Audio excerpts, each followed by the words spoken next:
जामी की बीवी ज़ेबा घर आती है अपनी दोस्त से मिलकर, तो उसकी बहन उससे सवाल करती है कि पहले जब तुम शानी आपी से मिलकर आती थी तो उसकी बहुत बातें करती थी, उसके घर की बातें बताती थी, लेकिन अब ऐसा नहीं है, तुम बिल्कुल चुप हो। तो आगे से ज़ेबा बहुत खूबसूरत जवाब देती है और कहती है पहले वो अपने माँ बाप की बातें करती थी, अपनी बहन भाइयों की बातें करती थी, लेकिन अब वो अपने शौहर की बातें करती है, अपने ससुराल की बातें करती है।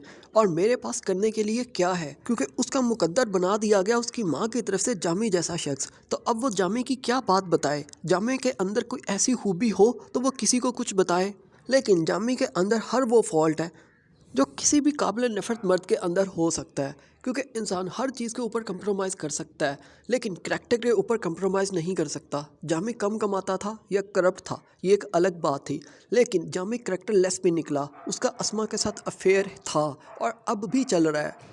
कफ़ील के खूबसूरत सीन्स डायलॉग्स आपके साथ शेयर करें। इससे पहले आप लोगों से रिक्वेस्ट है, काइंडली हमारे इस चैनल को ज़रूर सब्सक्राइब कर दें, वीडियो को शेयर और लाइक ज़रूर करें।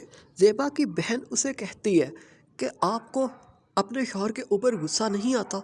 तो ज़ेबा आगे से बहुत खूबसूरत जवाब देती है और कहती है गुस्सा सिर्फ बाप के घर तक रह जाता है, जब इंसान अगले घर चला जाता है यानी शौहर के घर चला जाता है तो वो इम्तिहान गाह होती है। ये बहुत खूबसूरत लाइन थी जो उमैरा अहमद ने इस ड्रामा के अंदर लिखी, क्योंकि अक्सर आप लोग भी इस चीज़ का मुशाहिदा करते होंगे।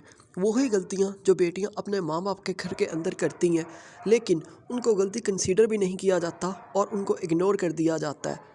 लेकिन ससुराल जितना भी अच्छा हो, बहू से छोटी सी गलती भी सरजद हो जाए तो उसको भी मेंशन किया जाता है और उसे बताया जाता है कि तुमने बहुत बड़ा गुनाह कर दिया। ये बात नहीं समझी जाती। हर किसी के घर का अपना माहौल होता है। ससुराल का माहौल अडॉप्ट करने में बहू को कुछ वक्त लगता है, लेकिन ससुराल वो वक्त देने के लिए तैयार ही नहीं होता। शायद तभी ज़ेबा ने ये लाइन बोली कि अगला घर एक इम्तिहान गाह होता है। ज़ेबा की माँ ज़ेबा के बाप को कहती है मुझे क्या पता था कि फरहाना का भाई इतना निकम्मा निकलेगा। और फिर यहीं पर बस नहीं करती और कहती है सारा फॉल्ट मेरा नहीं है, मैं तो घर बैठी हुई औरत थी, हालांकि सब कुछ करने वाली खुद थी, लेकिन फिर भी उसके बाप के ऊपर भी ज़िम्मेदारी डाल देती है और कहती है तहकीक आपको करनी चाहिए थी। Thanks for watching this video.